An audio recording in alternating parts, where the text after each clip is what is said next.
অনেকদিন পর আপনাদের সাথে একটা খাবারের ভিডিও শেয়ার করতে চলে আসলাম। এই ভিডিওটা বেশ কয়েকদিন আগের করা। খালামণির বাসায় বেড়াইতে গেছিলাম। তখন লাঞ্চে কি খেয়েছিলাম সেটাই করেছিলাম। কিন্তু এই কয়েকদিন অসুস্থ ছিলাম, তাই আর ভিডিওটা শেয়ার করা হয়নি আপনাদের সাথে।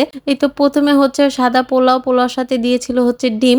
কিন্তু ডিম আমার মানে শুকনা আমি আবার খাইতে পারি না। সেজন্য আমি রোস্ট নিয়ে নিলাম। রোস্টের ঝোলটা দিয়ে ডিমটা দিয়ে খেতে কিন্তু অনেক ভাল লাগতেছিল। আর রোস্টের গ্রেভি কিন্তু আমার কাছে অনেক ভালো লাগে। গ্রেভি কেন, রোস্টও আমার কাছে অনেক পছন্দ।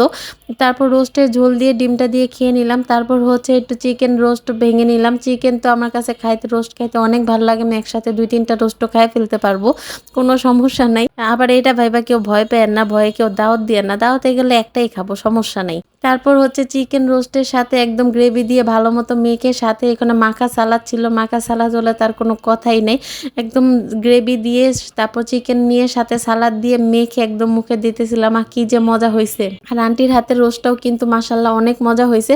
যাক, রোস্ট খাওয়া শেষ করে তারপর নিয়ে নিলাম হচ্ছে অনেক পছন্দের, এর মধ্যে একটা মাছ ছিল কিন্তু আমি নেই নাই, কেন জানি মাছ খেতে ইচ্ছা করতেছিল না।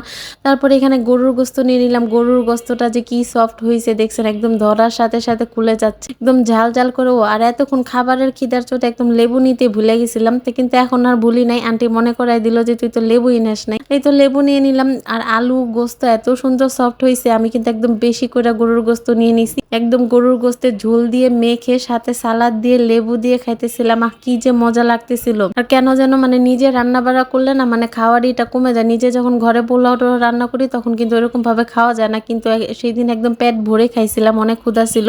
এবং সবার শেষ একদম একটা ড্রিঙ্কস খাইলাম। এটা খেয়ে খাওয়াটা শেষ করলাম। আপনাদের কাছে কেমন লাগলো আমার খাওয়া দাওয়া অবশ্যই জানাবেন।